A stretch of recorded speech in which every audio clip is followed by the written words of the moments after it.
ఇది మన వెన్నుపాము, వెన్నుపూస ఎముకలు మొత్తం 33 ఉంటాయండి. Cervical spondylitis, lumbar spondylitis, sciatica ఇలా మా దగ్గరికి ఎంతో మంది క్లయింట్స్ ఒక ప్రీ అజంప్షన్ తోటి వాళ్ళకి ఈ సమస్య ఉంది అని ఫిక్స్ అయిపోయి వస్తూ ఉంటారు. అండ్ ప్రతి వాళ్ళు కూడా చాలా ఎక్కువ ఎంఆర్ఐస్ అన్ని కూడా చేయించుకుంటూ వస్తూ ఉంటారు అనమాట. ముందుగానే మాకు సయాటికా ఉందండి, నేనేం ట్రీట్మెంట్, నాకు ఇది కావాలి ఇది అని చెప్పొస్తుంటారు. అసలు సయాటికా సమస్య అంటే ఏంటంటే ఇది లంబార్ ఎముకలు 5 ఉంటాయి. సో ఇవి నరాలు, ఇవి ఇలాగా అన్ని కలిసి ఈ రీజియన్ లో నుంచి బయటికి సయాటికా నరం అనేది వస్తూ ఉంటుంది. ఈ సయాటికా నరం నడుము అరిగిపోతే మాత్రమే వస్తుంది అంటే పూర్తిగా అపోహ అన్నమాట.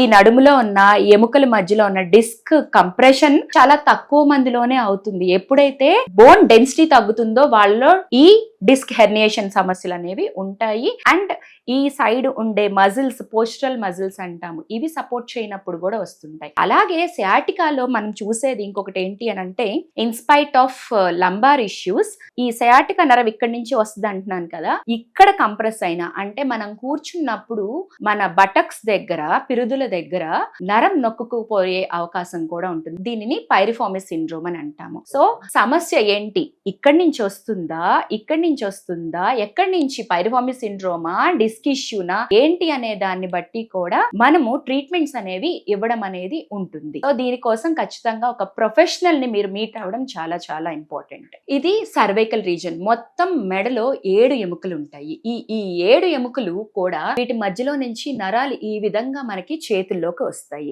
ఈ చేతుల్లోకి ఈ నరాలు ఎక్కడైనా సరే కంప్రెషన్ లోకి వెళ్ళినప్పుడు మాత్రమే జాలు తిమ్మిరి ఉంటుంది. ఎక్కువ మంది వచ్చే సమస్య ఏంటి అని అంటే, నాకు మెడలో నొప్పి ఉంది, ఈ ట్రెపీజియస్ రీజియన్ లో నొప్పి ఉంది, నాకు సర్వైకల్ స్పాండిలైటిస్ ఉంది అని. నేను క్లియర్ గా ఒక క్వశ్చన్ అడుగుతాను, మీకు మెడలో నొప్పి ఉందా, చేతిలోకి జాలుందా? ఇఫ్ ఎట్ ఆల్ మీ చేతిలోకి జాలు ఉంటే ఎస్, ఇక్కడ డిస్క్ సమస్య ఉంది అని అర్థం. ఇఫ్ ఎట్ ఆల్ చేతిలోకి మీకు జాలు లేదు, ఓన్లీ మెడ, ఈ ఇక్కడ దగ్గర ఉన్న భుజాలు, ఈ ట్రెపీజియస్ రీజియన్ లో పెయిన్ ఉంది అని అంటే, మీకు మీ మజిల్స్ సఫర్ అవుతున్నాయి, మీ మజిల్స్ సపోర్ట్ చేయలేకపోతున్నాయి అని అర్థం. అలా ఉన్నప్పుడు మన దగ్గర డిఫరెంట్ పెయిన్ ట్రీట్మెంట్స్ అనేవి ఉంటాయి. ఫర్ ఎగ్జాంపుల్ ఈ మధ్య ఎక్కువ మీడియాలో వైరల్ అవుతున్నాయి కప్పింగ్ థెరపీస్ ఉంటున్నాయి. సో కప్పింగ్ థెరపీస్ ఈ ఏరియాలో ఉన్న మజిల్ మొత్తాన్ని కూడా రిలీజ్ చేయడానికి హెల్ప్ అవుతుంది, ఫేషియా రిలీజ్ చేయడానికి హెల్ప్ అవుతుంది. అలాగే మజిల్ ఒక రీజన్ లో ఇలా పట్టుకుని పోయింది అని అంటే, దానికి డ్రై నీడ్లింగ్ అనే టెక్నిక్ చాలా బాగా హెల్ప్ అవుతుంది. ఇలా మనకున్న ప్రాబ్లం ఏంటి, దానికి రూట్ కాజ్ ఏంటి అని మనం తెలుసుకొని గనక ట్రీట్మెంట్ చేసుకోగలిగితే మాత్రం రిజల్ట్స్ చాలా బాగా వస్తాయి.